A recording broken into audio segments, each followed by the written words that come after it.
Six fold ఏంటి? అనుకూలస్య సంకల్ప. సంకల్ప అంటే యాక్సెప్టెన్స్, సంకల్పం మనది. యాక్సెప్టెన్స్ ఆఫ్ ఏంటి? అనుకూలస్య అంటే భగవంతుడు ఏది తెలిస్తే మనం అదే అనుకోవాలి, అంతేగాని ఆయనకి ఎగెన్స్ట్గా ఏది అనుకోకూడదు. అది ఫస్ట్ లక్షణం. ప్రతిగా అంటే వ్యతిరేకంగా వెళ్ళకూడదు. Desire as. నెక్స్ట్ తమసోమ జ్యోతిర్గమయ.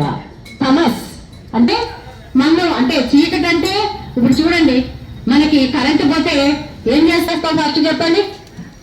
వెంటనే పిల్లలు ఏమంటాం, ఆ పక్క అంటే పక్కింటో లాంటి వాళ్ళకి కరెంటు పోయిందా, మనకి ఆడకపోయిందంటే మనకి హ్యాపీ, ఆడకపోయిందంటే మనకి సరేలే అనుకుంటాం. ఈ అజ్ఞానం నుంచి బయటపడాలి మనం. ఈ అజ్ఞానం నుంచి బయటపడాలి అంటే ఏంటి? అందరిలోనూ మనం వెలుగు చూడాలి. వైపు నీ మనసు తిప్పుకొని నీ మనసులో ఏదైనా అజ్ఞానస్సు జ్యోతి వైపు అమృతంగమయ అంటే ఏంటి? మృత్యువు మనకి సంభవిస్తుంది, ప్రతి ఒక్కరూ ఇక్కడే ఉండిపోదు, ఇది అందరికీ తెలుసు.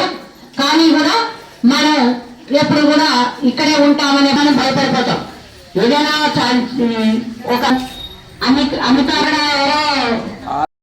స్వామి వేదికను అలంకరించిన ఆచార్యుల చరణాల్లో నమస్సుమాంజలు అర్పించి, మరియు ఈ సత్సంగ సమావేశానికి విచ్చేసినటువంటి సత్సంగీయులందరి చరణాల్లో శాస్త్రంగ రాధా. ఈ జగిత్యాల సత్సంగ మందిరంలో మనందరికీ వాచపల్లి వారికి ఎంతో ప్రేమతో ఆహ్వానించిన మన అశోక్ గారు, వారి కుటుంబ సభ్యులందరికీ ప్రేమతో రాధాస్వామి. ఈ ప్రపంచంలో కష్టమైనవంటే మూడు. అవి ఏంటంటే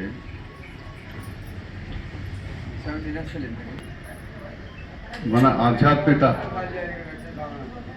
సంబంధితమైనవి మూడు. ఏంటంటే దుర్లభం త్రయమే వైతద్ దేవానుగ్రహ హేతుకం, దుర్గం ముముక్షత్వం మహానుభావ సంశ్రయ. మూడేంటి? మనుష్యత్వం అంటే ఏంటి మీ అందరికీ తెలిసిందే. ఈ మనమంతా గొప్ప అదృష్టవంతులం. ఎందుకు? ఈ మానవ జన్మ మనకి ఆ భగవంతుడు ఇచ్చాడు.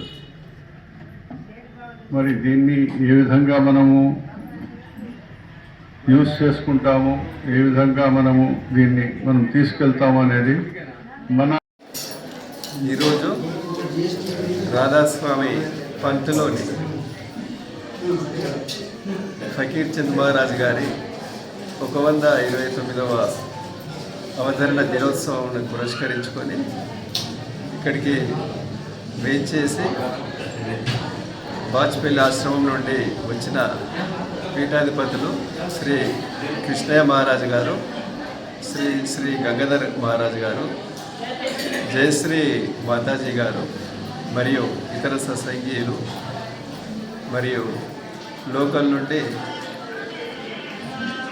గీతా సత్సంగ్